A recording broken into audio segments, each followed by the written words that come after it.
بنو امیہ کا سب سے حسین بادشاہ سلیمان بن عبد الملک، سب سے حسین، 42 سال کی عمر، جوانی، اس کی میت کو قبر کے قریب کیا گیا تو ہلنے لگا تو اس کے بیٹوں نے کہا ہمارے ابا زندہ ہیں، وہ سکتہ ہو گیا ہے، زندہ ہیں۔ عمر بن عبدالعزیز رضی اللہ رحمت اللہ علیہ فرمانے لگے ارے بھتیجو زندہ نہیں ہے، قبر کا عذاب جلدی شروع ہو گیا ہے، بل عجل اللہ بالعقوبہ، چھپاؤ جلدی چھپاؤ۔ عمر بن عبدالعزیز جس تخت پر بیٹھے اس پر سلیمان تھا، اس پر ولید تھا، اس پر عبد الملک تھا، ان تینوں نے اپنے من کو راضی کیا، عمر بن عبدالعزیز نے اپنے رب کو راضی کیا۔ جب عمر بن عبدالعزیز کا وقت آیا مرنے کا تو انہوں نے بلایا رجا بن حیوہ سے، فرمایا کہ میں نے عبد الملک بن مروان، چاچا بھی تھے سسر بھی تھے، ان کی بیٹی فاطمہ سے شادی ہوئی تھی، میں نے اس کو قبر میں اتارا، کفن کی گرہ کھول کے دیکھا تو اس کا چہرہ قبلے سے ہٹ چکا تھا، رنگ کالا سیاہ پڑ چکا تھا۔ عبد الملک بن مروان گورا چٹا تھا، یہ جگہ سرخ تھی، کالا۔ پھر میں نے ولید کو قبر میں اتارا، اس کا بیٹا 10 سال حکومت کی، اس نے 21 سال حکومت کی، اس نے 10 سال کی، ولید بن عبد الملک۔ میں نے اس کے کفن کی گرہ کو کھول کے دیکھا تو اس کا رنگ سیاہ ہو چکا تھا اور قبلہ کی طرف سے چہرہ پھر چکا تھا۔ پھر اس سلیمان کا واقعہ تو ابھی سنایا، پھر اس سلیمان کو قبر میں اتارا اور اس کے کفن کی گرہ کو کھول کے دیکھا تو اس کا چہرہ قبلے سے ہٹ چکا تھا۔ اب میں جا رہا ہوں، مجھے دیکھنا۔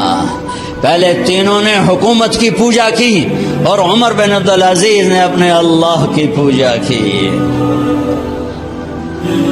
انہوں نے ایک بڑا عجیب خطبہ دیا جب خلیفہ بنے، اے لوگو، بچپن میں شعر و شاعری کا شوق تھا تو میں شاعر بنا، تھوڑا سا اٹھان ہوئی تو علم کا شوق لگا، میں نے علم حاصل کیا، جوان ہوا تو فاطمہ بنت عبد الملک سے عشق ہوا، میں نے اس سے شادی کی، اب اللہ نے مجھے حکومت دے دی ہے، اب تم دیکھو کہ میں اس سے اپنے اللہ کو راضی کروں گا۔ ہمارے حکمران تو ووٹ سے آتے ہیں اور چلے جاتے ہیں 4-5 سال کے بعد، ان کی وراثت میں حکومت آ رہی ہے اور 3 بر اعظم پر حکومت ہے اور ایسا رعب دبدبہ ہے بنو امیہ کا، کوئی ان کے سامنے سر نہیں اٹھا سکتا۔ اور یہ بندہ 2 سال 2 مہینے 3 بر اعظم میں زکوٰۃ لینے والا کوئی نہ بچا، 3 بر اعظم میں سوال کرنے والا کوئی نہ بچا، 3 بر اعظم میں ظالم کوئی نہ بچا، 3 بر اعظم میں مظلوم کوئی نہ بچا۔ لیکن خود کیسا رہا؟ گھر آئے، فاطمہ بڑے اچھے دن گزرے ہیں، اب امتحان ہے، میں تیرا حق نہیں ادا کر سکوں گا، طلاق لینی ہے میں حاضر ہوں، ساتھ دینا ہے تو میرے اپنے حق معاف کرو، اپنے حق معاف کرو۔ فاطمہ جیسی عورت انسانی تاریخ میں کوئی نہیں آئی، سیاسی لحاظ سے، سیاسی۔ دادا مروان بادشاہ، باپ عبد الملک بادشاہ، بھائی ولید بادشاہ، دوسرا بھائی سلیمان بادشاہ، تیسرا بھائی ہشام بادشاہ، چوتھا بھائی یزید بادشاہ اور اپنا خامن بادشاہ۔ 7 نسبتوں سے یہ عورت شہزادی ہے۔ کائنات انسانی تاریخ میں اتنی بڑی عورت کوئی نہیں آئی، سیاسی۔ فاطمہ کہنے لگیں عمر، میں نے سکھ کے دن تیرے ساتھ گزارے ہیں، دکھ میں تجھے چھوڑ کے نہیں جاؤں گی، جاؤ میں نے اپنے سارے حق معاف کیے۔ پھر حضرت عمر بن عبدالعزیز کی راتیں اور دن کیسے گزرے؟ فاطمہ بنت عبد الملک فرماتی ہیں 2 سال 2 مہینے میں وہ میرے بستر پر میرے ساتھ نہیں لیٹے، انہیں غسل کی ضرورت نہیں پیش آئی، مصلے پہ بیٹھتے اور روتے روتے روتے وہیں سو جاتے اور روتے روتے وہیں سے اٹھتے، پر 3 بر اعظم میں ظالم کوئی نہ بچا، مظلوم کوئی نہ بچا، زکوٰۃ لینے والا کوئی نہ بچا، بھکاری بھیک مانگنے والا کوئی نہ بچا، 3 بر اعظم کو ایسے صاف کر دیا۔ یہ فیصلہ آباد بھی ان کی حکومت میں شامل تھا، چونکہ ملتان وہ بمبئی تک اور ملتان دیپال پور تک یہ سارا علاقہ ملتان میں آتا ہے، اور محمد بن قاسم نے ملتان فتح کیا ولید کے زمانے میں۔ اپنی حکومت کو اللہ کی رضا کے لیے استعمال کیا۔ کیسے استعمال کیا؟ سارے مال فاطمہ کا سارا زیور بیت المال میں ڈال دیا، تنخواہ پہ آ گئے، عید کا موقع آیا، بچوں نے ماں سے کہا، 12 بچے تھے، بچیاں 12 بچے بچیاں، ہمیں کپڑے لے کر دو، عید آ رہی ہے، ہر آدمی اپنے بچوں کے لیے کپڑے لے رہا ہے، ہمارے بچے بھی کہہ رہے ہیں کپڑے لیں، جاؤ بھائی لو۔ فاطمہ کے پاس عمر 3 بر اعظم کے بادشاہ کے بچے آ رہے ہیں، ماں جی عید آ رہی، کپڑے تو لے دیں، ابا سے کہیں کہ ابا سے بات کرتی ہوں۔ ابا تشریف لائے، خزانے لبالب بھرے ہوئے گندم کے ڈھیر کی طرح، کہ امیر المومنین بچے کپڑے مانگ رہے ہیں۔ فاطمہ میرے پاس تو پیسے نہیں، میں کہاں سے کپڑے لے کر دوں، میرے پاس تو پیسے کوئی نہیں۔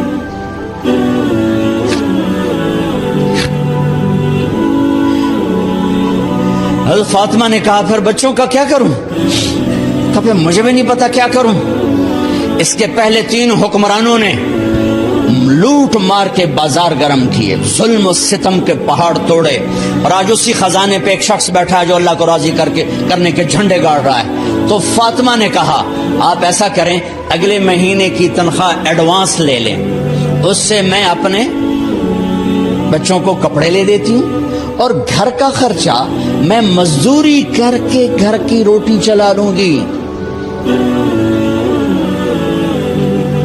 ارے اپنی تاریخ پڑھو، صرف ڈرامے ہی نہ دیکھتے رہ جاؤ، صرف گانے ہی نہ سنتے رہ جاؤ، اور بھی دکھ ہیں زمانے میں محبت کے سوا، راحتیں اور بھی ہیں وصل کی راحت کے سوا۔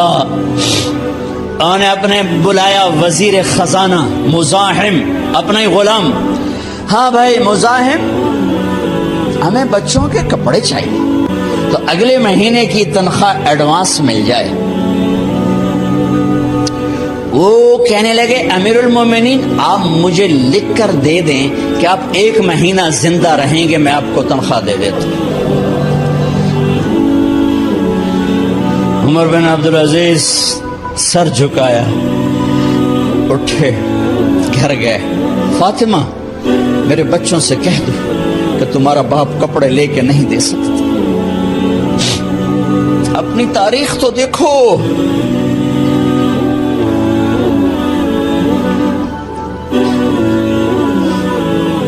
عید کا دن آ گیا، خلیفہ وقت عید کی نماز پڑھاتے تھے، نمازیں بھی خلیفہ وقت پڑھاتے تھے۔ بنو امیہ کا خاندان ملنے کے لیے آ رہا ہے، سارے سرداروں کے بیٹے، اعلیٰ پوشاک، اعلیٰ لباس، ملنے آ رہے ہیں۔ تھوڑی دیر بعد دیکھا تو بچے بھی ملنے آ رہے ہیں، امیر المومنین کی حیثیت سے بچے باپ کو ملنے آ رہے ہیں، اور ان کے جسموں پر پرانا لباس ہے۔ عمر انہیں دیکھ کر ادھر اپنے سرداروں کے بچے دیکھے تو زرق برق پوشاکیں، اپنے بچوں کو دیکھا، ارے اس باپ سے پوچھو جو سب کچھ کر سکتا ہو اور پھر مٹھی بند کر لے کہ نہیں میں نے حرام کی طرف نہیں جانا۔ بچوں کو دیکھا تو آنکھیں ڈبا گئیں، آنکھوں میں آنسو آ گئے۔ فرمایا میرے بچوں آج تمہیں اپنے باپ سے گلہ تو ہوگا کہ آج ہمارے باپ نے کپڑے نہ لے کے دیے۔ ان کے ایک بیٹے ہیں عبد الملک، ان سے بھی 4 ہاتھ آگے تھے، ان سے پہلے ہی فوت ہو گئے تھے۔ کہنے لگے ابا جان آپ کو مبارک، آپ نے قومی خزانے میں بددیانتی نہیں کی ہے، آپ کو مبارک ہو. آج ہمارا سر بلند ہے, ہم شرمندہ نہیں ہیں, ہم شرمندہ نہیں ہیں. انسانوں کو کپڑوں پہ نہیں تولا جاتا. آج کا میرا دیس کا مالدار اتنا فقیر ہو گیا ہے, اتنا چھوٹا ہو گیا ہے کہ وہ اپنا تعارف کروانے کے لیے 50 لاکھ کی گھڑی لیتا ہے, 6 لاکھ کا جوتا لیتا ہے. آج کی بیگم اتنی چھوٹی ہو گئی ہے کہ اپنے قد کو بڑا کرنے کے لیے وہ 10 لاکھ کا ہینڈ بیگ لیتی ہے کہ دیکھو میرا بیگ 10 لاکھ کا ہے. ارے میری بہن, تو 10 ٹکے کی بھی نہیں رہی اگر تو نے بیگ سے اپنے آپ کو بڑا بنایا. او میرے دوست, تو 2 ٹکے کا نہیں ہے اگر تو 10 لاکھ کے جوتے اور 50 لاکھ کی گاڑی سے, 50 لاکھ کی گھڑی سے اگر تو بڑا بننا چاہتا ہے. ارے اس دھوکے سے نکلو. برانڈڈ برانڈڈ برانڈڈ کہاں جا رہے ہو؟ جب تم اپنی ذات میں بے قیمت ہو تو رب ذوالجلال کی قسم تمہاری گھڑیاں, تمہارے بیگ, تمہاری گاڑیاں, تمہارے بنگلے تمہاری عزت کو بڑھا نہیں سکتے. ابا جان, آج ہمارا ساڈا ایتھے سر آ گیا. سانو آج ساڈی عید ہو گئی کہ ساڈے ابے آج خیانت نہیں کی تھی. آج ہم خوشی سے بلند ہیں کہ ہمارے باپ نے بددیانتی نہیں کی. گھر میں تشریف لائے, کہنے کہ فاطمہ کچھ پیسے ہیں, میرا انگور کھانے کو جی چاہ. بس فاطمہ رونے لگی. فرمایا امیر المومنین خزانہ تو بھرا پڑا ہے, 1 درم کا بھی تیرا حق نہیں ہے کہ تو 1 درم لے کے انگور خرید لے. تو تھوڑا پٹھے, فاطمہ میں جہنم نہیں برداشت کر سکتا. او میرے بھائیو, جو دن رات سود میں پھنس چکے ہو, جو دن رات جوئے شراب میں پھنس چکے ہو, کیسے اللہ کے سامنے سرخرو ہو کر کھڑے ہوگے؟ فاطمہ میں جہنم نہیں برداشت کر سکتا. نہیں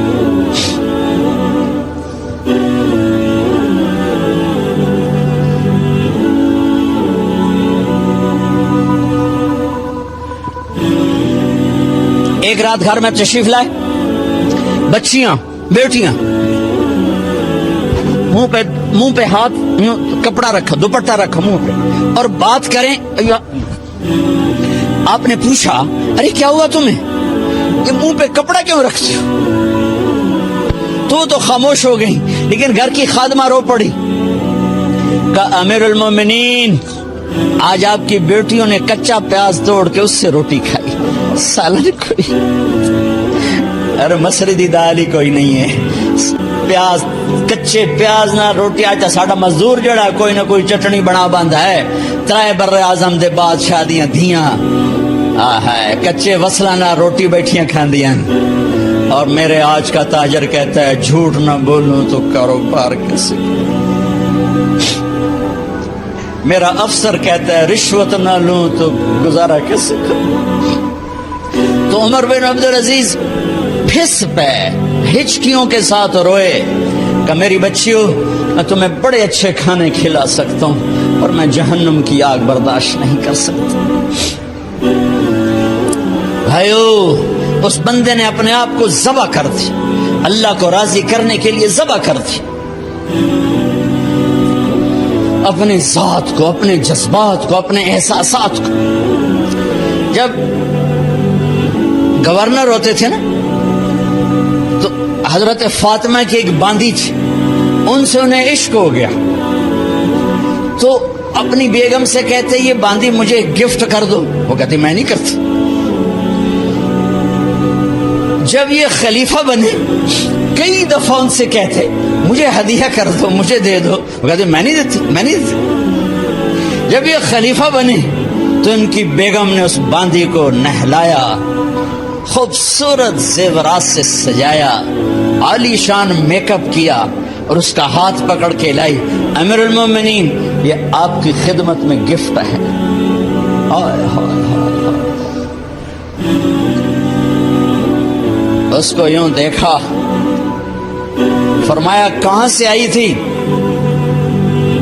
کہا جی عبد الملک نے کوفے سے مجھے زبردستی اٹھوایا تھا، تو 2 آدمی بلائے کہ جاؤ اسے اس کے مالک کے پاس واپس بھیج دو۔ وہ کہنے لگی این وجدک علی یا امیر المؤمنین، امیر المؤمنین آپ کا عشق کہاں گیا جو میرے ساتھ تھا؟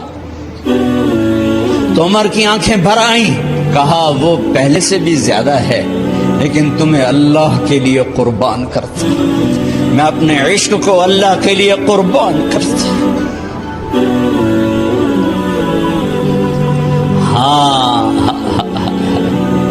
اب اللہ نے صلہ کیا دیا؟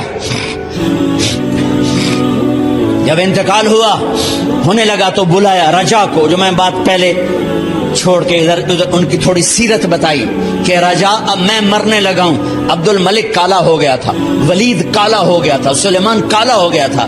یہ کیوں کالے ہوئے تھے؟ یہ بے نمازی نہیں تھے، بدکاری نہیں کرتے تھے، کسی کی طرف ان کی میلی آنکھ نہیں اٹھی کبھی۔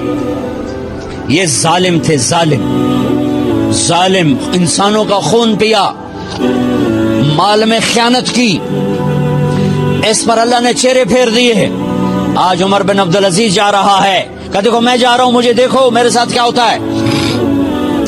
ان کا انتقال ہوا، ان کی میت قبر کے کنارے رکھی گئی اور اب نیچے اتارنا ہے۔ سلیمان کی میت کو اتارنے لگے تو ہلنے لگا اور عذاب قبر پہلے شروع ہو گیا۔ عمر کی میت کو جب قبر کے قریب کیا گیا، ایسے ہوا کا جھونکا آیا، ایک پرچہ ایسے لہراتا ہوا یوں آیا، یوں آیا، یوں آیا اور عمر کے سینے پر گر گیا۔